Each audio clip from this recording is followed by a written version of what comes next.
वसूली गैंग का हेडमास्टर बोलिए, ये इसको गैंगस्टर बोलिए, इसको लुटेरा बोलिए, इसको डकैत बोलिए, इसको जो बोलना है वो बोलिए। मैं तो बोलता हूँ इसको डकैत बोलता हूँ। ये जो होता है इन सिक्योरिटी को मैं डकैत बोलता हूँ। ये लोग डकैती करते हैं, लोग लूटते हैं। रेज़ा मिशन सक्सेस बिहार के इस प्लेटफॉर्म में फिर आपके बीच में हाजिर हूँ और बात बिहार की आज मैं बात करना चाहूँगा मदरसा बोर्ड की। मदरसा बोर्ड एक ऐसा सरकारी तंत्र है जो भ्रष्टों का भ्रष्ट है, और अगर भ्रष्टाचार में मदरसा बोर्ड को नंबर दिया जाए तो इसका नंबर 100 का 100 नंबर ये लाएंगे। मदरसा बोर्ड में चाहे आप नौकरी के नाम पे हो जाए या पढ़ाई के नाम पर हो जाए, एक मामूली सा अगर आपको कागज़ भी लेना हो तो बिना पैसा का नहीं सुनता। क्या ये बात सरकार नहीं जानती? क्या इस बात को हम नहीं जानते? क्या इस बात को जनता नहीं जानती कि मदरसा में ऐसे लोगों की बहाली किया जाता है जो पैसे देते हैं? और हमारे उस्तनिया फोखनिया मौलवी के जो अक्सर एग्ज़ाम होते हैं वो उसमें कोई लिखते नहीं है लेकिन पास हो जाते हैं। मैं आपको अगर अपनी बात बताऊं तो अरबी में मेरा 86 नंबर है और मैं अरबी का ग नहीं जानता। अब आप समझिए कि अगर मैं अरबी से मैंने वो मेरा 86 नंबर देख करके मैं मास्टर बन जाता और मेरा अरबी सब्जेक्ट होता तो मैं अरबी में क्या पढ़ाता। और सबसे बड़ी बात यह है कि आप मदरसा बोर्ड के बारे में अगर बोलना चाहेंगे, अगर आप उर्दू जो आज ख़त्म होते जा रही है इसके बारे में बोलना चाहेंगे तो लोग आपको कहेंगे कि ये कौम का दुश्मन है, ये कौम से नफ़रत करने वाला है, ये मुसलमान का दुश्मन, ये गद्दार है। मैं आपको बोलना चाहूँगा वो कौम का दुश्मन वो नहीं है जो बातों पे बोलता है। कौम का दुश्मन तो वो है जो बातों को बोलना नहीं चाहता है। इससे आप ही का कौम को नुकसान है।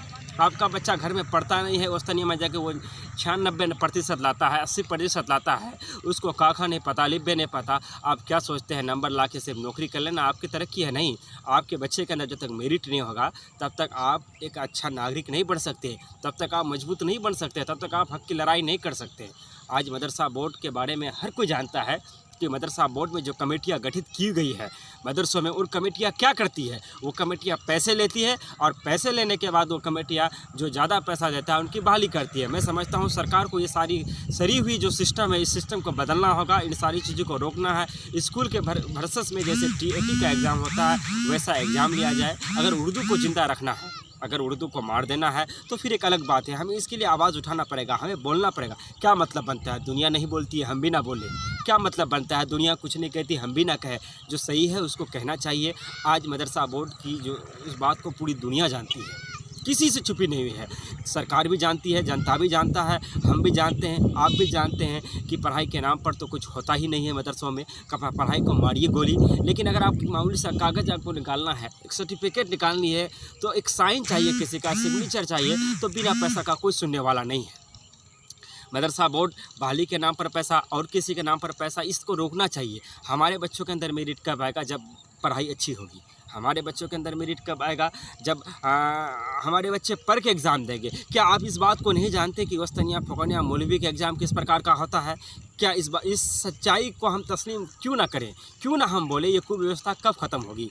सरकार को मदरसा बोर्ड पर ध्यान देना चाहिए और इन बोर्डों को भंग कर देनी चाहिए और ये कोई एक ऐसा सिस्टम ईजाद करना चाहिए जिनसे मदरसा बोर्ड को भी एक अच्छी तालीम मिले, एक अच्छा ये मिले। क्योंकि मदरसा बोर्ड का तरक्की होना कहीं ना कहीं हमारे कौम की भलाई है। लेकिन अजीब विडम्बना है क्योंकि हम एजुकेशन के मामले पीछे हैं। अगर हम मदरसा बोर्ड के बारे में बात करना चाहें तो कौम के लोग कहेंगे कि ये कौम का दुश्मन है। आज हमारे अगल बगल में ऐसे बहुत सारे मदरसा आपको देखने को मिल जाएंगे जिसमें सीटें खाली है, जिसमें की बहाली के लिए 6 लाख 8 लाख 10 लाख की मांग चल रहा है। जो टाका देगा उसी का होगा। ये पूरी दुनिया जानता है। मैं ऑन रिकॉर्ड कैमरे में बोलता हूँ, जो सेक्रेटरी बनाया जाता है ये सेक्रेटरी नहीं होता है, इसको स्पेशल इसलिए बनाया जाता है, ये पैसा का वसूली करता है। इसको वसूली गैंग का हेडमास्टर बोलिए, ये इसको गैंगस्टर बोलिए, इसको लुटेरा बोलिए, इसको डकैत बोलिए, इसको जो बोलना है वो बोलिए। मैं तो बोलता हूँ इसको डकैत बोलता हूँ। ये जो होता है इन सिक्योरिटी को मैं डकैत बोलता हूँ। ये लोग डकैती करते हैं, लोग लूटते हैं। अगर मैं गलत बोलता हूँ तो सारे सेक्रेटरी वाले मेरे ऊपर FIR कर दे, मैं उसके झेलने के लिए तैयार हूँ। मैं समझता हूँ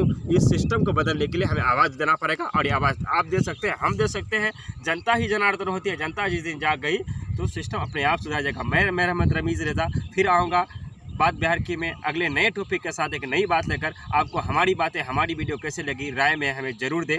बात ये भी है, अब एक लड़ाई या इसे एक जंग कहिए या कमी सरकार की कहिए या मदरसा बोर्ड की कहिए, आज एक आधार कार्ड अगर आप बनाने जाते हैं तो उसमें एक प्रक्रिया है कि आपके स्कूल के हेडमास्टर का सिग्नेचर चाहिए होता है। तो आखिर कमी किसके अंदर है कि मदरसा के मौलवी का सिग्नेचर क्यों नहीं चलता?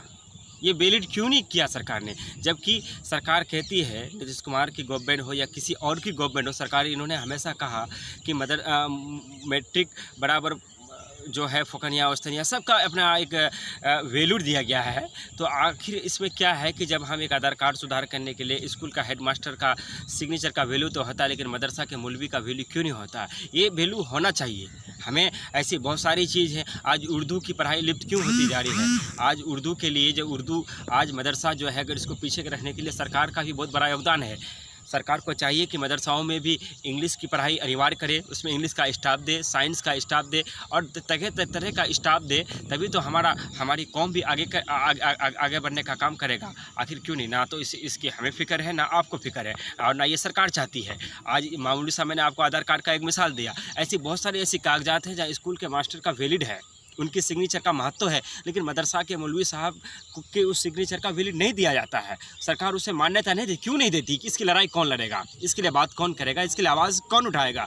ना हमारी कौन बातें आपको कैसी लगती है, हमारी राय आपको कैसी लगती है, हमारा वीडियो कैसा लगता है। अगर आप अपनी राय देते रहेंगे तो हमें एक हौसला मिलेगा और हम और मजबूती के साथ बहुत सारी बातों को आपको बीच रखेंगे। बोलने को बहुत सारी बात है। पंचायतों में पैक्स चलता है, पैक्स में क्या काम होते हैं किसी को नहीं पता। आज इंदिरा आवास उन लोगों का हो रहा है जिन्हें नहीं होना चाहिए, मनरेगा में घोटाले हो रहे हैं, बहुत सारी चीज़ें हैं। मैं सारी पर बात रखूँगा, लेकिन धीरे धीरे